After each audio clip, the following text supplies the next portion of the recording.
ئەمڕۆ لەگەڵ هیوا فاوندیشن لە کۆزۆن باسی خزمەتگوزاریمان کرد لەگەڵ ئەوانەی لێرە کارەکەن، باسی ئەوەمان کرد چۆن کێشە حەلکەین، چۆن گفتوگۆ بکەین نەبەس لەگەڵ کریار بەڕام خۆیان لەناو خۆیان لەناو ستاف. هەندێک چالاکیمان کرد کاتێکی خۆشمان بەسەر برد پێم وایە. ئەوە گرنگە کە ستاف بزانێ کە کێشەیەک ڕوو ئەیە چۆن حەلی بکە، چۆن باشترین خزمەتگوزاری بدا بە ئەو کەسانە یەنە ئێرە.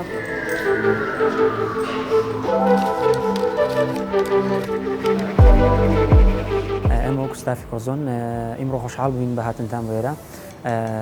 یعنی بەجددی من ئەگەر بە پارەش بووە مەسەن بۆ نمونە ئەگەر دەورەیەکی وا هەیە هەر بەرجاریمان کرد، بەڵام ئێوە وەکو ڕێکخراوی هیوا فاوندیشن زۆر سپاسدانەکەین.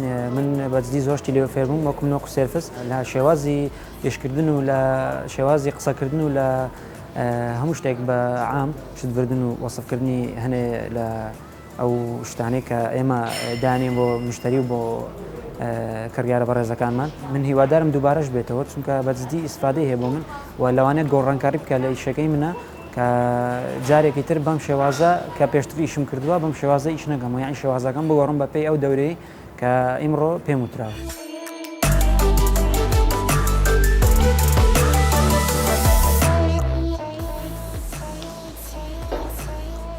ئەمڕۆ بەشداریمان کرد لە خزمەتگوزاری کڕیار کە ڕێکخراوی هیوا فاوندیشن ئامادەی کرد بوو. هیوادارم لەمە دووە ئەم جۆرە پلانە بکرێنەوە بۆ شارەزایی ئەو کارمەدانەی کە لەم جۆرە ڕێستۆرانتانە ئیشەکەن و بۆی باشترین شێوە خزمەتگوزاری پێشکەشی ئەو میوانە بکەن، ئەو کەسانە بکەن کە سەردانیانەکە. ئێمە ئەمڕۆ زۆر سوودێکی زۆرمان بینین وەکو کارمەدانی ئەم شوێنە کە بەڕاستی لەگەڵمانە هیلاک بوون. هەموو ئەو شتانیان فێر کردین کە باسی چۆنێتی خزمەتکردنی مشتریەکە، چۆنێتی خزمەتکردنی ئەو کەسانەی کە سەردانمانەکەن بۆ ئێمە بتوانین بە جوانترین شێوە خزمەتگوزاریەکانیان بۆ فراهەم بکەین.